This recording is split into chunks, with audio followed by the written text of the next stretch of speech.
দেড় দশক পর দিনাজপুর হাজী মোহাম্মদ দানেশ বিজ্ঞান ও প্রযুক্তি বিশ্ববিদ্যালয়ের দ্বিতীয় সমাবর্তন অনুষ্ঠিত হচ্ছে। হাজী মোহাম্মদ দানেশ বিজ্ঞান ও প্রযুক্তি বিশ্ববিদ্যালয় থেকে সরাসরি যুক্ত হচ্ছেন প্রতিনিধি ভুবন সেন। ভুবন, সমাবর্তন অনুষ্ঠানের খবর জানাবেন।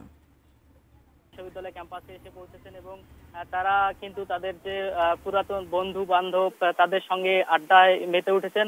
একবারে পুরো উচ্ছ্বসিত বললেই হয়।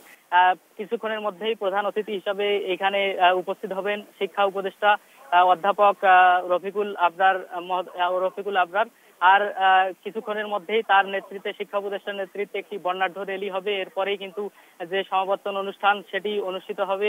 প্রথমে স্বাগত বক্তব্য রাখবেন বিশ্ববিদ্যালয়ের ভাইস চ্যান্সেলর অধ্যাপক এনামুল্লাহ এবং এরপরেই বিশ্ববিদ্যালয়ের ট্রেজারার এবং প্রভিসি এবং বিশ্ববিদ্যালয় মঞ্জুরি কমিশনের সদস্য তারা কিন্তু বক্তব্য রাখবেন। এরপরেই বক্তব্য রাখবেন বাংলাদেশ সরকারের অ্যাটর্নি জেনারেল আসাদুজ্জামান এবং প্রধান অতিথির বক্তব্য রাখবেন শিক্ষা উপদেষ্টা অধ্যাপক রফিকুল আবরার। এই তার বক্তব্যের মধ্য দিয়েই শিক্ষার্থীদের যে প্রাক্তন শিক্ষার্থীদের যে এই সমাবর্তন এটি কিন্তু দীর্ঘ দেড় দশক পর আজকে অনুষ্ঠিত হচ্ছে এবং গত প্রথমবার যেবার সমাবর্তন হয়েছিল সেটি হচ্ছে 9 ডিসেম্বর 2010 সালে।